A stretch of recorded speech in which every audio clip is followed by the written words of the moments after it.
Hey, this is Seth with Electrek. How's it going? Hey, today we're looking at the Silverado. We've already seen the work truck, but they have this early RST version, which I think is going to be exciting for consumers.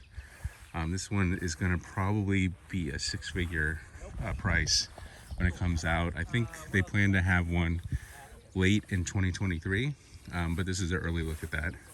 And compared to the very plain vinyl interior of the work truck, this is a lot more exciting. We've got some red stitching on the steering wheel and on the seats as well.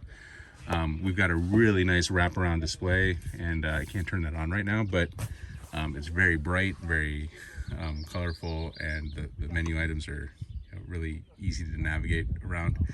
This is not a touch screen. That is a touch screen.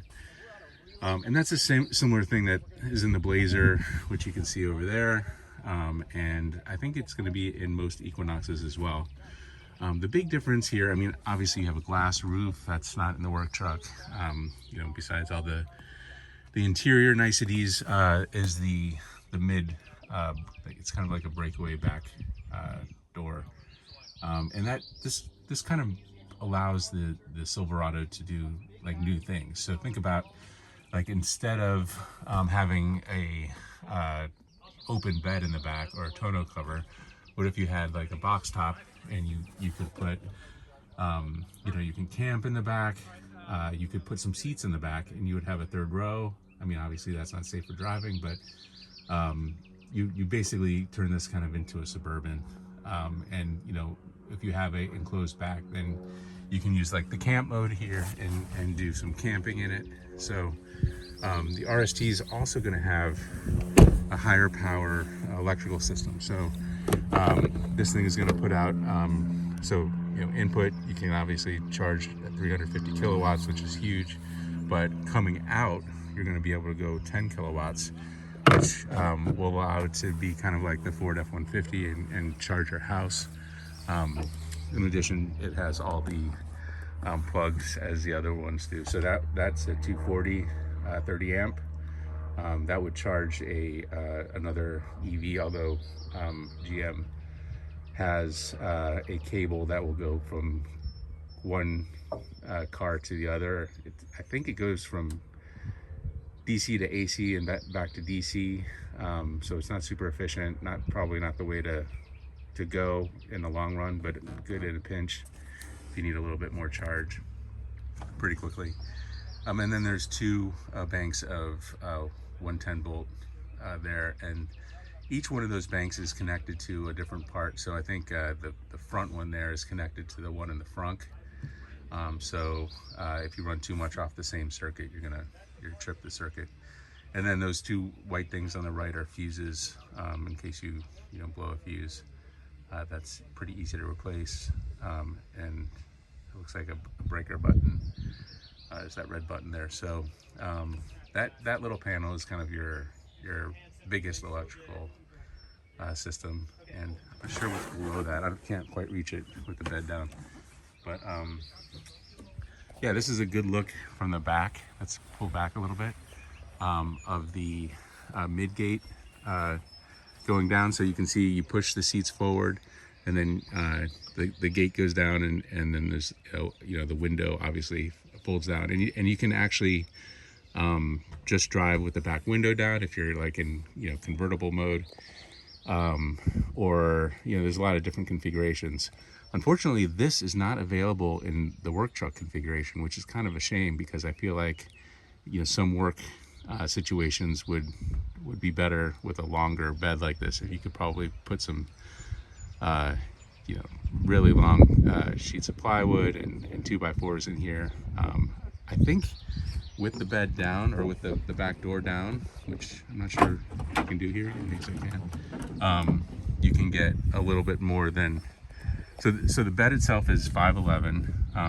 You can add 2 more feet on, so you're going to look at close to 8 feet with the back down, and then obviously you're adding another 6 feet to go from the back to the back of the front seats. So you're talking about quite a bit of storage space here, and it's I think even with everything closed at 5'11", that's the biggest storage space in the industry. So you know, Chevy really kind of has a winner here in a couple areas. So storage is the longest box. They've moved the cab forward a little bit. It's hard to see from a regular Silverado, so you still have a really roomy cabin. You have the biggest box on the back. But that does mean that the frunk is a little bit smaller than the F-150. They've moved some stuff around and it's a little bit more narrow. So I think it's about 10 cubic feet versus the F-150's 14 cubic feet. And we can take a look at that later.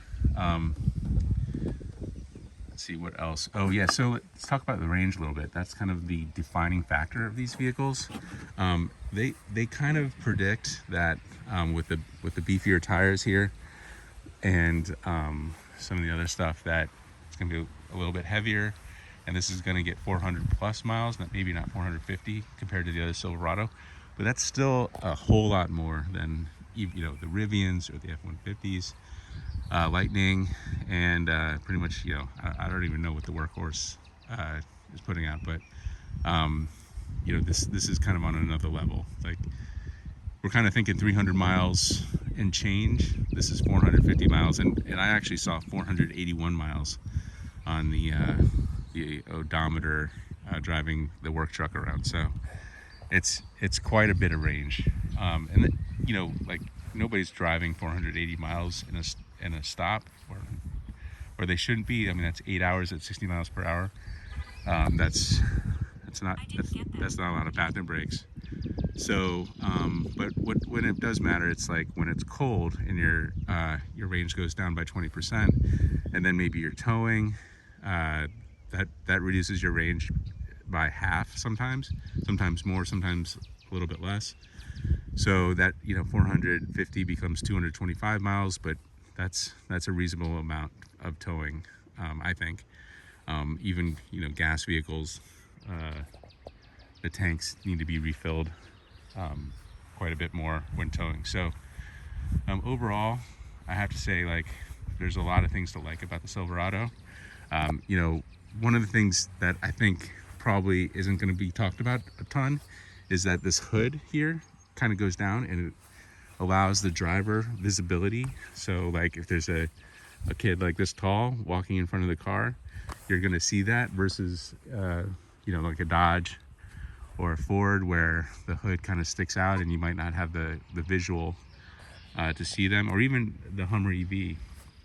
So I like that Chevrolet was thinking about that, and I think it's a better experience as well if you can see the road in front of you a little bit better. So a lot of little things in here. There's a lot of little Easter eggs. We heard about some of them last night. I think there's one in here about the history of trucks, but this is a prototype, so it might not have it. That's all for now. I think we'll talk a little bit more about the work truck, but this is kind of the star of the show here.